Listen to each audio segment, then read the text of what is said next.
Eu participei de um tempo do CNPq, né?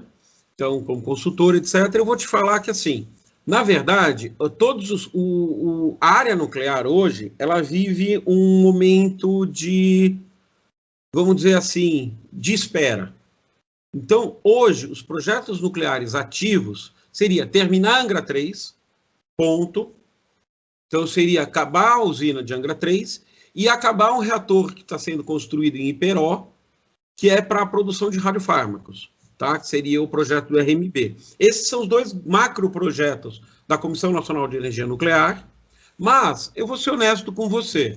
O custo hoje, existe vários estudos econômicos, o que a gente está pagando hoje para mandar trazer gás da Bolívia, esse gás vem por esse gasoduto, pega essas termoelétricas são utilizadas esse gás, gerando efeito estufa na atmosfera, então você gerando chuva ácida, mas financeiramente, não vou nem discutir o que é melhor ou o que é pior, mas financeiramente falando, valeria a pena para o Brasil a construção de novas usinas nucleares. Por quê? Qual que é o problema da usina nuclear? O custo construtivo é muito alto. Em torno de quanto?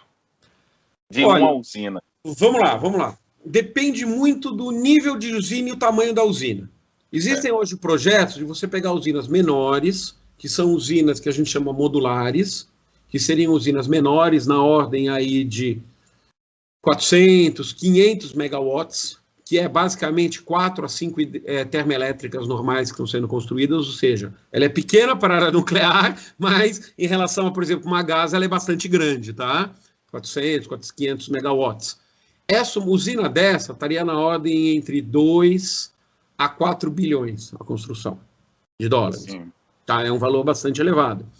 Agora, os grandes projetos, porque o que está acontecendo no mundo hoje, a gente tem até mais ou menos o final da década passada, ou seja, mais ou menos 2008, 2010, 2012, havia interesse em construir usinas muito grandes.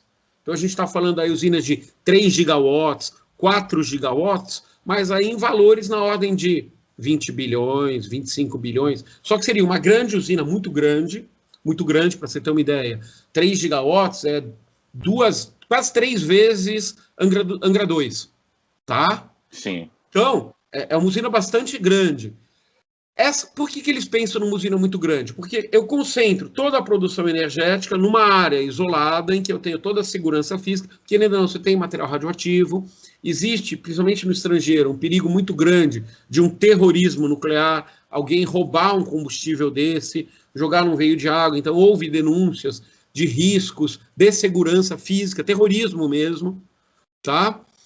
Aqui no Brasil nunca aconteceu, a gente não teve nenhum terrorismo desse no mundo, mas sempre é um perigo existente, a gente tem que pensar que ninguém nunca imaginou que um cara ia pegar um avião e ia jogar numa torre, como foi feito no 11 de setembro. Isso, então, se a mudar essa ideia do terrorismo, e um combustível nuclear, depois de queimado, ele tem produtos de fissão dentro dele, que se entrasse, por exemplo, em contato com uma água potável, por exemplo, jogar um combustível desse numa represa que abastece um centro urbano, você teria problemas nesse centro urbano. Tá? Você teria água contaminada, você teria dificuldades. Então, existe esse perigo. Então, o que o pessoal começou a pensar? Concentrar grandes centros. O problema é que quando você tem uma usina muito grande, você tem o problema da hidrelétrica. Você tem uma geração muito grande num local, você vai ter que ter fiação para transmitir para o centro consumidor. E aí você tem um custo que não compensa.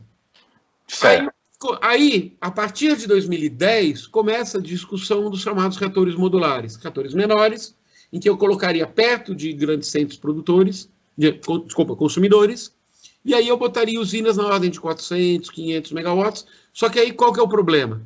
E a segurança? Aí vem a nova tecnologia. Você faz um núcleo fechado. Então, geralmente é um núcleo de aço, em que ele estaria totalmente compacto. Esse núcleo geraria calor. Quando ele acaba o consumo, em vez de eu desmontar, guardar o produto de fissão, etc., eu levaria esse material inteiro para uma fábrica, em que lá seria desmontado, seria armazenado o lixo radioativo, seria separado o que é rejeito, seria separado o que é reaproveitado, etc. Porque isso é uma das coisas. Manuel, que é muito importante ter em mente na área nuclear. Quando eu queimo gás numa termoelétrica, eu não tenho controle do resíduo. O gás vai sair, vai ser jogado para fora e eu consumir. Na área nuclear, uma queima boa de um elemento combustível consome entre 40% a 55% do elemento combustível, do urânio que está dentro do elemento combustível. Se eu desmontar esse elemento, retirar esse urânio, eu posso reaproveitar esse material. E os produtos de fissão gerados, eles são energéticos. Então eu posso usar para várias coisas. Por exemplo, o IPEM tem um projeto que a gente usa para o material radioativo do reator da cidade de São Paulo.